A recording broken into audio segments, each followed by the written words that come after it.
नमस्कार, मैं रफी और आप देख रहे हैं डीएनएन इंडिया। नगर निगम द्वारा सफाई कार्य का ठेका पुरानी दरों पर विमल राज कंपनी को दिए जाने के विरोध में अस्थायी सफाई कर्मचारियों ने सोमवार से अनिश्चितकालीन हड़ताल शुरू कर दी। हड़ताल पर गए कर्मचारियों ने नगर निगम और ठेका कंपनी के खिलाफ नाराजगी जताते हुए उचित पारिश्रमिक और सम्मानजनक कार्य परिस्थितियों की मांग की। नगर निगम द्वारा सफाई कार्य का ठेका पुरानी दरों पर विमल राज कंपनी को दिए जाने के विरोध में अस्थायी सफाई कर्मचारियों ने सोमवार को अनिश्चितकालीन हड़ताल शुरू कर दी। हड़ताल पर गए कर्मचारियों ने निगम प्रशासन और ठेका कंपनी के खिलाफ नाराजगी जताते हुए उचित पारिश्रमिक और सम्मानजनक कार्य परिस्थितियों की मांग की। अस्थायी कर्मचारियों का कहना है कि बढ़ती महंगाई के दौर में उन्हें पुराने भुगतान मानकों पर कार्य करने के लिए मजबूर किया जा रहा है, जबकि दैनिक जीवन की आवश्यकताओं का खर्च लगातार बढ़ता जा रहा है। कर्मचारियों ने मांग की कि उन्हें प्रतिदिन कम से कम 500 रुपए के हिसाब से भुगतान किया जाए, ताकि वे अपने परिवार का भरण पोषण सम्मान पूर्वक कर सके। हड़ताल पर बैठे कर्मचारियों ने आरोप लगाया कि नगर निगम और ठेका कंपनी उनकी समस्याओं की लगातार अनदेखी कर रहे हैं। उनका कहना है कि लंबे समय से वे सफाई व्यवस्था को सुचारू बनाए रखने के लिए मेहनत कर रहे हैं, लेकिन इसके बावजूद उन्हें उचित मजदूरी नहीं मिल रही। कर्मचारियों ने इसे श्रमिकों का आर्थिक शोषण बताते हुए कहा कि अब वे अपने अधिकारों के लिए संघर्ष करने को मजबूर हैं। बड़ी संख्या में सफाई कर्मचारियों के काम पर नहीं आने से विभिन्न क्षेत्रों में कचरा संग्रहण और सफाई कार्य प्रभावित होने की आशंका जताई जा रही है। इससे आमजन को भी परेशानी का सामना करना पड़ सकता है। विमल राज कंपनी को नगर निगम द्वारा पुराने रेट में ठेका देकर अस्थायी सफाई कर्मचारियों का शोषण करने का काम किया है और अस्थायी सफाई कर्मचारी वाल्मीकि समाज कदे बर्दाश्त नहीं करेगा कि वाल्मीकि समाज का कोई शोषण करे। हमारी मांग इस प्रकार है, 500 रुपये प्रतिदिन हमारे को भुगतान दिया जाए और जो भी ठेके के माध्यम से कर्मचारी को सुविधा मिले वो मिलनी चाहिए। मुख्य मांग हमारी 500 रुपये प्रतिदिन को लेकर है। जब तक हमारी मुख्य मांग पूरी नहीं होगी 500 रुपये प्रतिदिन की, जब तक हड़ताल अनिश्चितकालीन ऐसे चलती रहेगी। आज दिनांक को एक आम सभा रखकर समस्त सफाई कर्मचारी को वाल्मीकि समाज के लोगों को बुलाकर समस्त सफाई कर्मचारी वाल्मीकि समाज के लोगों ने मिलकर ये फैसला लिया है कि आज दिनांक से ही अजमेर शहर के समस्त अस्थायी सफाई कर्मचारी हड़ताल पर रहेंगे। अभी नहीं, उनसे कल बात हुई हमारी, कल या परसों के अंदर वो कचरे की गाड़ी वाले भी डोर टू डोर वाले भी हमारे साथ में आ जाएंगे। फिलहाल जो आज हड़ताल है वो अस्थायी सफाई कर्मचारी जो ठेके के समक्ष जो काम करते हैं 2400 कर्मचारी की जो रोड स्वीपिंग का काम करते हैं। शिक्षा संस्कृति उत्थान न्यास नई दिल्ली की राष्ट्रीय प्रांत संयोजकों की बैठक नाथीबाई दामोदर ठाकरसी महिला विश्वविद्यालय पुणे में सफलतापूर्वक संपन्न हुई। 3 दिवसीय इस बैठक में देश भर के 40 से अधिक प्रांतों से 200 से अधिक कार्यकर्ताओं, शिक्षाविदों और पदाधिकारियों ने सहभागिता निभाई। शिक्षा संस्कृति उत्थान न्यास नई दिल्ली की राष्ट्रीय प्रांत संयोजक बैठक नाथीबाई दामोदर ठाकरसी महिला विश्वविद्यालय पुणे में सफलतापूर्वक संपन्न हुई। 3 दिवसीय इस बैठक में देश भर के 40 से अधिक प्रांतों से 200 से अधिक कार्यकर्ताओं, शिक्षाविदों एवं पदाधिकारियों ने सहभागिता की। बैठक में संगठनात्मक विषयों, राष्ट्रीय शिक्षा नीति, भारतीय ज्ञान परंपरा, भारतीय भाषाओं, वैदिक गणित, शोध, शिक्षक शिक्षा, चरित्र निर्माण एवं शिक्षा के विविध आयामों पर व्यापक चर्चा की गई तथा आगामी कार्य योजना निर्धारित की गई।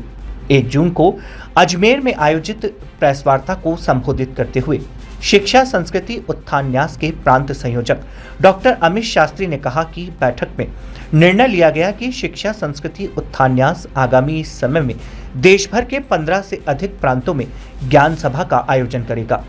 इन सभाओं के माध्यम से शिक्षा, समाज एवं राष्ट्र निर्माण से जुड़े विषयों पर जनजागरण एवं संवाद को गति प्रदान की जाएगी।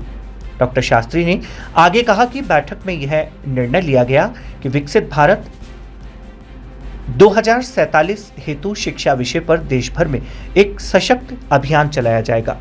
इसके अंतर्गत उद्योगपति, शिक्षाविद, प्रशासनिक अधिकारी, जनप्रतिनिधि, संस्था प्रमुख तथा समाज जीवन के विभिन्न क्षेत्रों के प्रतिनिधियों को साथ लेकर प्रत्येक क्षेत्र में एक समिति का गठन किया जाएगा। यह समिति विकसित भारत के निर्माण में शिक्षा की भूमिका पर नियमित रूप से कार्य करेगी तथा ठोस कार्य योजनाओं का निर्माण एवं क्रियान्वयन करेगी। डॉक्टर अमित शास्त्री ने बताया कि न्यास ने निर्णय लिया कि आगामी 1 अगस्त को देश भर में प्रमुख शिक्षाविदों, नीति निर्माताओं एवं समाज के विविध क्षेत्रों के प्रतिनिधियों की सहभागिता तथा राष्ट्रीय स्वयंसेवक संघ के सर कार्यवाहक दत्तात्रेय होसबोले की अध्यक्षता में विकसित भारत हेतु शिक्षा विषय पर एक राष्ट्रीय कार्यक्रम आयोजित करेगा, जिनके माध्यम से इस राष्ट्रीय अभियान को और अधिक गति प्रदान की जाएगी। उन्होंने कहा कि बैठक में यह भी तय किया गया कि शिक्षा संस्कृति उत्थान न्यास अपने स्थापना दिवस 2 जुलाई के अवसर पर देश भर के 100 से अधिक प्रमुख नगरों में विविध कार्यक्रमों का आयोजन करेगा। इन कार्यक्रमों के माध्यम से शिक्षा के भारतीय दृष्टिकोण, राष्ट्रीय शिक्षा नीति तथा समाज आधारित शिक्षा के विषय में व्यापक जनजागरण किया जाएगा। इस प्रेस वार्ता का आयोजन शिक्षा संस्कृति उत्थान न्यास की राष्ट्रीय प्रांत संयोजक बैठक जो कि SNDT वुमेन यूनिवर्सिटी पुणे में हुई, उसकी जानकारी देने के लिए और वहाँ जो प्रस्ताव पारित हुआ है उसके बारे में सबको जानकारी देने के लिए प्रेस वार्ता का आयोजन हुआ है।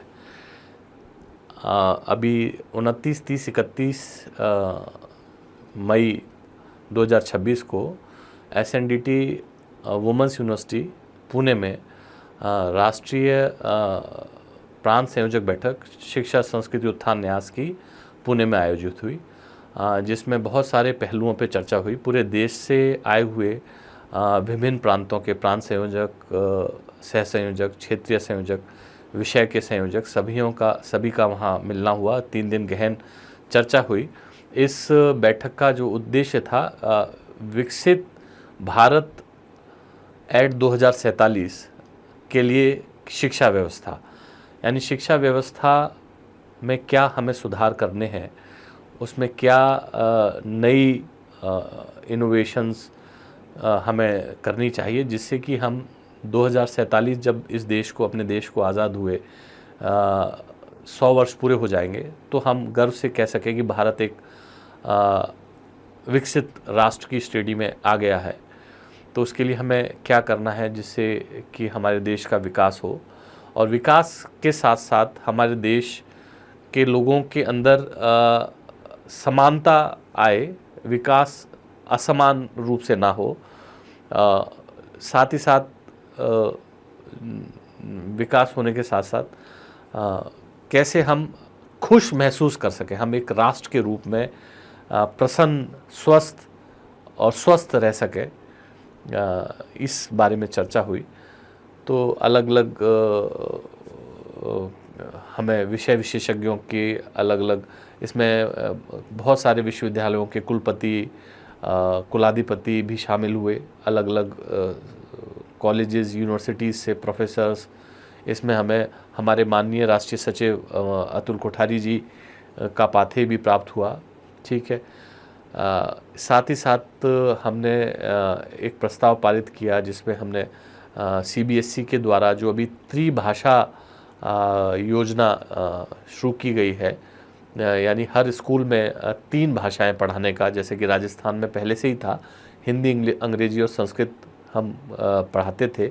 ऐसे ही जो हर जगह की जहाँ की स्थानीय भाषा है उसको कैसे आगे बढ़ाया जाए, भारतीय भाषाओं को कैसे आगे बढ़ाया जाए, भारतीय भाषाओं में कैसे जो बुक्स हैं या जो लिटरेचर है या जो एकेडमिक सामग्री है वो अधिक से अधिक भारतीय भाषाओं में उपलब्ध हो, बच्चा 5वीं तक अपनी भाषा में अध्ययन कर सके। क्योंकि हम सभी जानते हैं जो कि ग्रामीण क्षेत्र से आते हैं या थोड़े छोटे शहरों से आते हैं, वो सब ये जानते हैं कि जब हमें अंग्रेजी के कारण कई बार हम अपनी बात कहने में या हम कई बार अपने आप अंदर ये हीन भावना बच्चों में आ जाती है जो अंग्रेजी नहीं बोल पाते हैं। तो अंग्रेजी का उतना ही इस्तेमाल हो जहाँ बहुत आवश्यक है, उसके अलावा हम अपनी भाषाओं को आगे बढ़ाएं, हम अपनी भाषाओं में अध्ययन करें। तो इस पर भी विस्तृत चर्चा हुई कि कैसे अलग अलग राज्यों में हम अपने काम को आगे बढ़ा सकते हैं। शिक्षा संस्कृति उत्थान न्यास के लगभग अब देश के हर कोने कोने, हर प्रांत में कार्यकर्ता हैं, उनके संयोजक, सह संयोजक हैं। तो ये चर्चा हुई कि कैसे हम अपने कार्य का विस्तार करें, जो हमारे विभिन्न जो आयाम हैं। हमारा एक आयाम ये भी है कि शिक्षा से उद्यमिता, तो कैसे बच्चों के अंदर उद्यमिता की भावना आए, ठीक है, और कैसे शिक्षा के माध्यम से वो आत्मनिर्भर बने, ठीक है, अपना स्वयं का काम करें, स्किल डेवलपमेंट हो, कौशल विकास हो, शिक्षा में कैसे कौशल विकास का समायोजन किया जाए, साथ ही साथ जो राष्ट्रीय शिक्षा नीति 2020 है उसका अधिक से अधिक स्कूल कॉलेज लेवल तक जाकर उसका क्रियान्वयन किस तरह से किया हो सके, ठीक है, इसकी चर्चा हुई और इसकी पूरी रूपरेखा और इसकी अब तक इस पे कितना काम हो चुका है उसका भी आकलन किया और इसको कैसे आगे बढ़ाना है, इस सब का इन 3 दिवसीय इसमें कार्यक्रम में इन सब का ये सारे काम हुए। यहाँ रुकते एक छोटे से ब्रेक के लिए, जल्द हाजिर होंगे खबरों के नए सफर के साथ। कैंसर बीमारी ही ऐसी है, चिंता तो होगी ना। लेकिन अब अपनी चिंता को बदलो विश्वास में, क्योंकि आदिनाथ कैंसर मेडिसिटी में है रेडियोथेरेपी, कीमोथेरेपी और कैंसर सर्जरी के उपचार के साथ आधुनिक सुविधाएं भी। विजिट करें आदिनाथ कैंसर मेडिसिटी एट चाची आवास अजमेर।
अधिक मास की पूर्णिमा के अवसर पर रविवार शाम राजस्थान विधानसभा में नेता प्रतिपक्ष टीकाराम जूली दिल्ली और राजस्थान में कांग्रेस जिला अध्यक्षों के साथ पुष्कर पहुंचे। उन्होंने पवित्र पुष्कर सरोवर की पूजा अर्चना की तथा ब्रह्मा मंदिर में दर्शन किए। इसके बाद ब्रह्म घाट पर आयोजित महाआरती में भाग लिया और भगवान श्री राम तथा सनातन धर्म के जयकारे लगाए।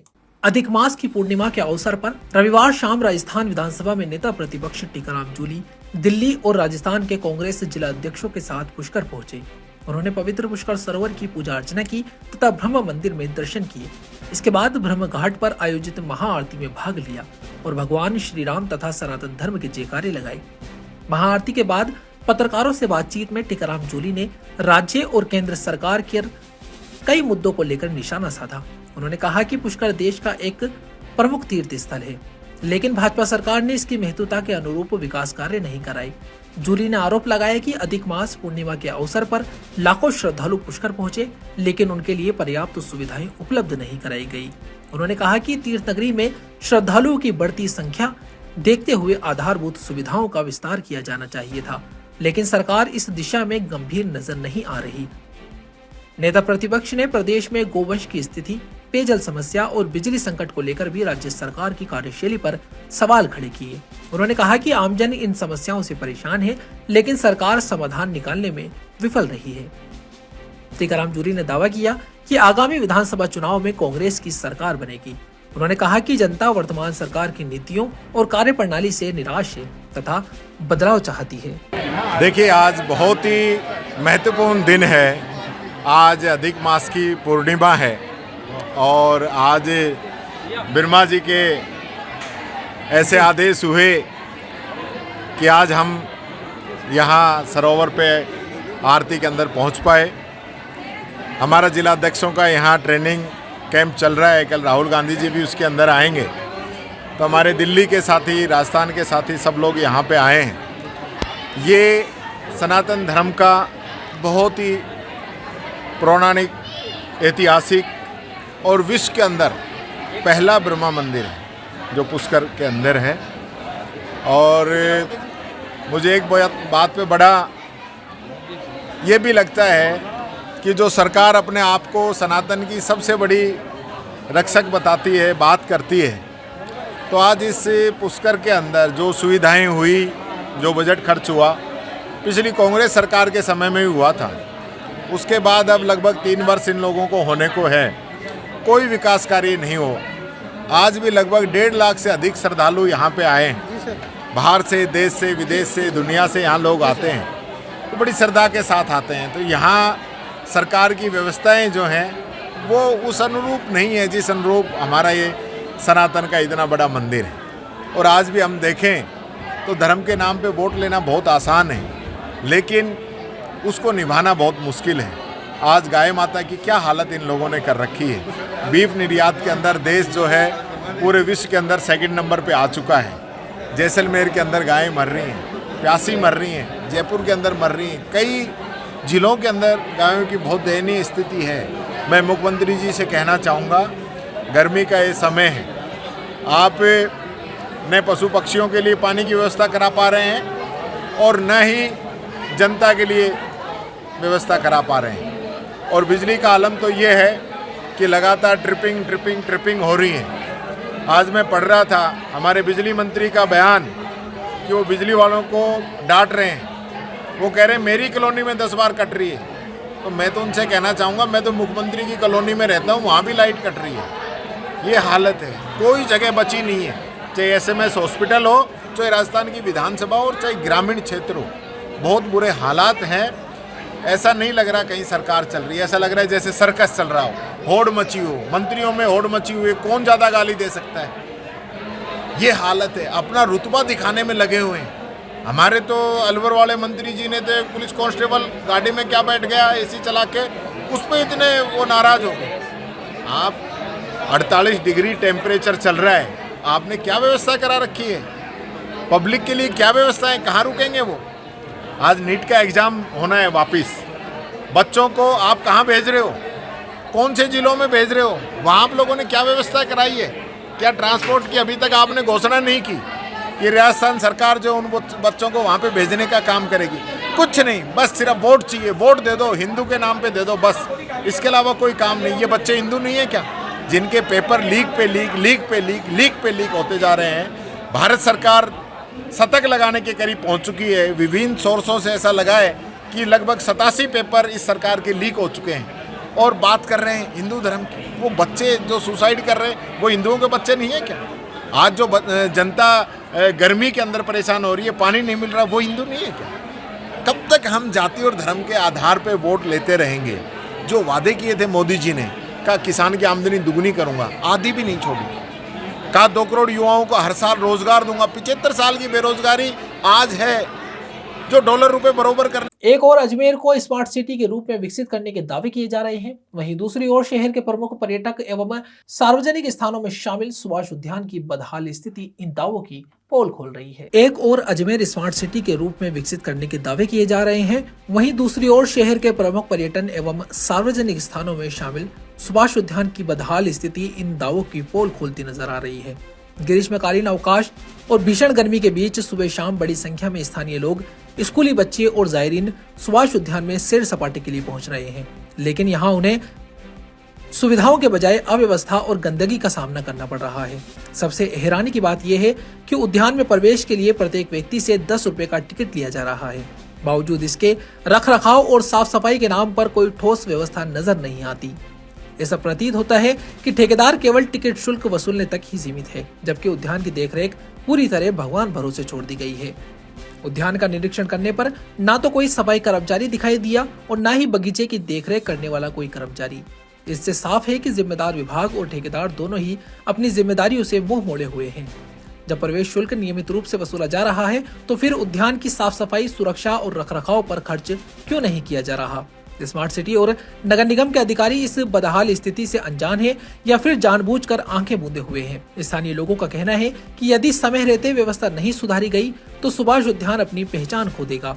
अब देखना यह होगा कि नगर निगम प्रशासन और स्मार्ट सिटी प्रबंधन इस गंभीर लापरवाही पर कोई कार्यवाही करता है या फिर जनता से वसूला जा रहा टिकट शुल्क केवल कागजी विकास की ही कहानी बनकर रह जाएगा। हम यहाँ अजमेर में दौलत बाग के अंदर घूमने आए हैं और यहाँ देखने के लिए कुछ भी ऐसा नहीं है, सफाई कुछ भी नहीं है यहाँ पे। और बच्चे खेल रहे हैं, इधर भी अंदर जाने देते नहीं है, करंट का भी काम है और सफाई कर्मचारियों के नाम पे कुछ भी नहीं है यहाँ पे। और आप उधर जाके देखो जहाँ वोट वगैरह चलती है, इतनी भयंकर गंदगी है, सफाई कुछ भी नहीं है।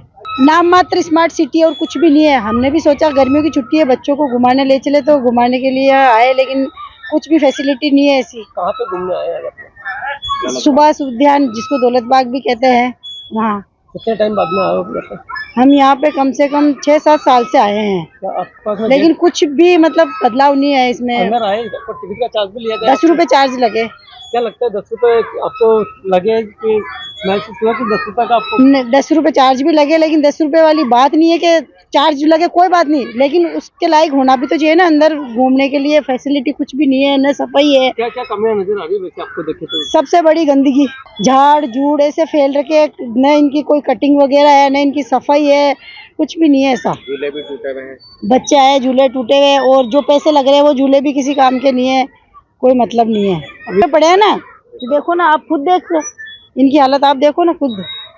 क्या कहना चाहते प्रशासन को? क्या कहना चाहते? प्रशासन से यही कहना चाहती हूँ कि आपसे हाथ जोड़ के निवेदन है कि जो आपने ये जो बना रखा है पार्क घूमने के लिए, कम से कम इनका ध्यान तो करो। आप गाड़ियों के चार्ज लग रहे हैं, सब चीज़ की वो ले रहे हैं, लेकिन कोई भी चीज़ की वो नहीं है कि भाई के ध्यान देवे। कर्मचारी है नहीं और ठेकेदार ठेके लेके छोड़ दिए। आप खुद जाके देखो, चारों तरफ घूम के देखो कितनी गंदगी है, और नहीं कोई पेड़ पौधे की कटिंग है, न कोई सफाई है, कुछ भी नहीं है। दौलत बाग घूमने आए हैं।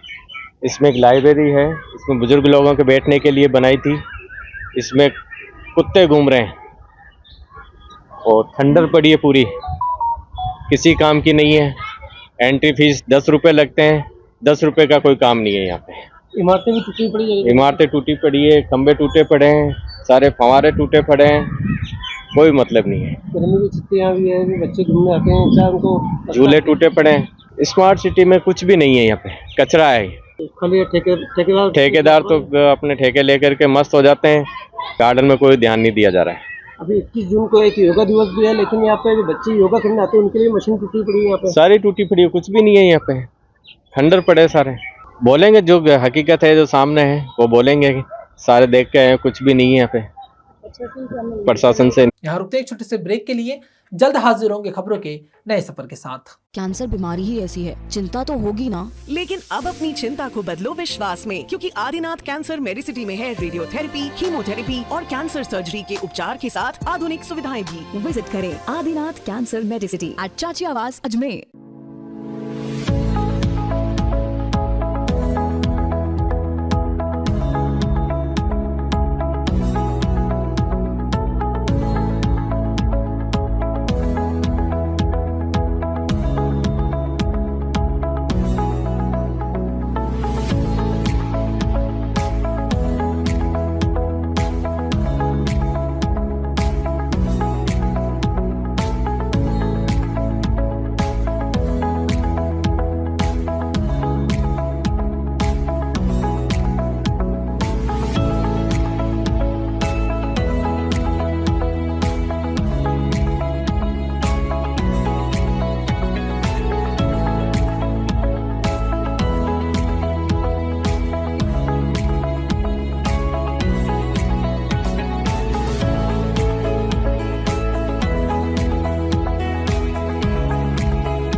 मार्बल सिटी किशनगढ़ में मदनगंज थाना पुलिस ने नकली नोटों की सप्लाई करने वाले एक गिरोह का पर्दाफाश करते हुए बड़ी सफलता हासिल की। पुलिस ने कार्रवाई के दौरान 500 रुपए के नकली नोट बरामद किए। मामले में मुख्य आरोपी नितेश रावत को गिरफ्तार किया गया। मार्बल सिटी किशनगढ़ में मदनगंज थाना पुलिस ने नकली नोटों की सप्लाई करने वाले एक गिरोह का पर्दाफाश करते हुए बड़ी सफलता हासिल की है।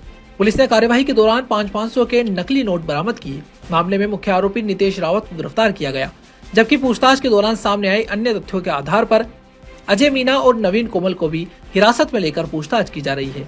यह कार्यवाही city CO IPS Ajay Singh Rathore के सुपरविजन तथा मदनगंज थाना प्रभारी सुरेंद्र सिंह के नेतृत्व में की गई।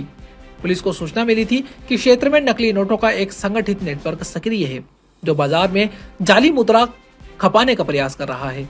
सूचना के आधार पर पुलिस टीम ने निगरानी और जांच के बाद आरोपियों तक पहुंच बनाई। पुलिस ने मुख्य आरोपी नितेश रावत को गिरफ्तार कर उसके कब्जे से 500 के कई नकली नोट बरामद किए। प्रारंभिक जांच में सामने आया कि आरोपी इन नोटों को बाजार में चलाने और अन्य लोगों तक पहुंचाने का काम कर रहा था।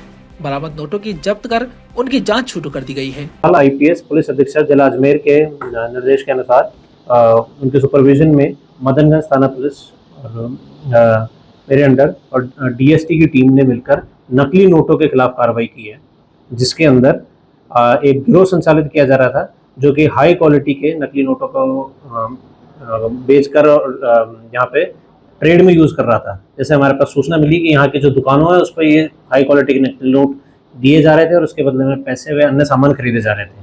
तो अब तक के अनुसंधान में 3 आरोपियों के नाम सामने आए हैं जो हमारे पास से पूछताछ की जा रही है। पहला है नितेश रावत पुत्र हेताराम गुर्जर, दूसरा है अजय मीना और तीसरा है नवीन कोमल। ये पहला आदमी रहने वाला है मदनगंज का ही नितेश रावत, दूसरा जो अजय मीना है वो रहने वाला है दूदू जिले का जयपुर से, और नवीन कोमल अजमेर में अलवर गेट थाना क्षेत्र का रहने वाला है। इस गिरोह में इनके अलावा भी और अन्य लोग शामिल होने की आशंका है, जिस पर अनुसंधान किया जा रहा है कि किस तरीके से ये नकली नोट ला रहे थे, कहाँ पे मैन्युफैक्चरिंग की जा रही थी और इसको चलाने की प्रक्रिया की जा रही थी। अभी किसी प्रकार की कोई जब्ती वगैरह हुई है नोटों में? बिल्कुल, इनके पास से नकली नोट जब्त किए जा चुके हैं। तो हर आरोपी के हिसाब से अलग अलग नकली नोट जब्त किए जा चुके हैं। काउंट अनुसंधान के बाद हम पूरा बता देंगे कितने बनाते हैं या करते हैं जैसे। बिल्कुल, जिस तरीके से अभी तक अनुसंधान में सामने आया है, ये एक नीचे की कड़ी है। ये सिर्फ इसको मार्केट में संचालन का काम करते हैं। ये नकली नोट लेते हैं, जिन्होंने अपने साथियों के नाम बताए हैं, जिसमें से एक कुलदीप गुर्जर का नाम आ रहा है, जिससे ये लेते हैं, उसके बाद आगे सप्लाई करते हैं। तो उससे अनुसंधान करने पर हमें समझ में आएगा कि वो किस प्रकार से इस नकली नोट को लाता था और यहाँ मार्केट तक लाता था, कहाँ मैन्युफैक्चरिंग करता था। उसके साथ और भी कोई साथी होंगे? बिल्कुल, ये पूरा गिरोह जिस तरीके से काम कर रहा है, अभी तक हमारे पास कई और लोगों के नाम भी आ चुके हैं जो इनके साथ मिलकर काम कर रहे हैं, अलग अलग जगह शहर में नोट चला रहे हैं। तो उन सब पे अभी अनुसंधान। अजमेर जिले के मांगलेवास थाना क्षेत्र के कोठाज गांव में युवक की मौत के मामले ने तूल पकड़ लिया है। मामले में पुलिस द्वारा 4 आरोपियों को गिरफ्तार किए जाने के बावजूद शेष आरोपियों की गिरफ्तारी नहीं होने से मृतक के परिजनों और समाज के लोगों में भारी नाराजगी है। अजमेर जिले के मांगलेवास थाना क्षेत्र के कोठाज गांव में युवक की मौत के मामले ने तूल पकड़ लिया है। मामले में पुलिस द्वारा 4 आरोपियों को गिरफ्तार किए जाने के बावजूद शेष आरोपियों की गिरफ्तारी नहीं होने से मृतक के परिजनों और समाज के लोगों में भारी नाराजगी है। इसी को लेकर सोमवार को बड़ी संख्या में ग्रामीणों और समाज के प्रतिनिधियों ने जिला पुलिस अधीक्षक को ज्ञापन सौंपकर निष्पक्ष कार्यवाही की मांग की। ज्ञापन में बताया गया कि कोठाज गांव में एक युवक का किसी बात को लेकर एक सब्जी विक्रेता महिला से विवाद हो गया था। आरोप है कि विवाद के बाद महिला सहित 8 से 10 लोगों ने मिलकर युवक के साथ मारपीट की। गंभीर रूप से घायल युवक की बाद में मृत्यु हो गई। घटना के बाद क्षेत्र में तनाव का माहौल बन गया। मामले की गंभीरता को देखते हुए मांगलेवास थाना पुलिस ने कार्यवाही करते हुए 4 आरोपियों को गिरफ्तार कर लिया है। हालांकि मृतक पक्ष का आरोप है कि घटना में शामिल अन्य आरोपी अभी भी खुलेआम गांव में घूम रहे हैं और पुलिस उन्हें गिरफ्तार करने में गंभीरता नहीं दिखा रही। मृतक के परिजनों और समाज के लोगों ने जिला पुलिस अधीक्षक को दिए ज्ञापन में स्थानीय पुलिस की कार्यप्रणाली पर सवाल उठाए। उन्होंने कहा कि यदि सभी आरोपियों की भूमिका सामने आ चुकी है तो शेष आरोपियों की गिरफ्तारी में देरी क्यों की जा रही है। उन्होंने मामले में निष्पक्ष और पारदर्शी जांच कर दोषियों के खिलाफ कड़ी कार्रवाई की मांग की। गांव से और आए अपने अजमेर एसपी ऑफिस किस लिए आए? हम आए जो मेरा वाइफ राम सिंह का नाम से एक लेडीज है, वो सब्जी बेचती थी। तो सब्जी के कहना सुना पूरा हमारे गेंद सिंह के उनके थोड़ा छोटा मोटा कहवा सुना हुआ। कहवा सुना होने के बाद में वो उसके घर चला गया, वो गई। उसके बाद में उसके घर पे गई वो लेडीज़ और उसके बेटे को और उसके साथियों को 7-8 आदमी को उसने बुला के और उसके घर में अंदर जाके मारपीट किया। मारपीट इतना खतरनाक किया कि उसको डेथ हो गई। उसकी डेथ होने के बाद के अंदर पुलिस प्रशासन को पता मालूम चला तो उसने करीब 7 बजे शाम को उनको सबको अरेस्ट करके थाने के अंदर लेके गए। लेकिन 27/5/2026 से आज 1/6/2026 होगी, तब तक भी 4 आदमी को उनने गिरफ्तारी दिखा दिया और 4 आदमी को उसी ने अभी तक कोई गिरफ्तारी नहीं दिखाई। पता नहीं कि क्या मामला था, उनकी क्या मिलीभगती थी या नहीं है। तो ये अपने थाना मांगलेवास के अंदर हुआ ये काम। कौन कौन लोग थे जिन्होंने मारपीट करी? जो मारपीट की, जो 4 आदमी पीछे है, उनका नाम बताता हूँ। तो एक तो सुरेंद्र वर्मा नाम है, एक सुरेंद्र पाड़ू है और एक अर्जुन शक्ति और एक का नाम कैलाश सुरेंद्र नाम है। अच्छा, सुरेंद्र कैलाश का तो बोला, सुरेंद्र कैलाश है। तो पुलिस की कार्रवाई नहीं ये मांग करते हैं कि भाई ये चारों लोगों को अंदर वापस इनको भी जेल का वाला होना चाहिए, तब तो जाके हम संतुष्ट हैं। और जब तक ये अगर अंदर नहीं होता है तब हम खबरों के सफर में अभी सिर्फ इतना ही। फिर हाजिर होंगे खबरों के नए सफर के साथ। तब तक के लिए दीजिए इजाजत। नमस्कार।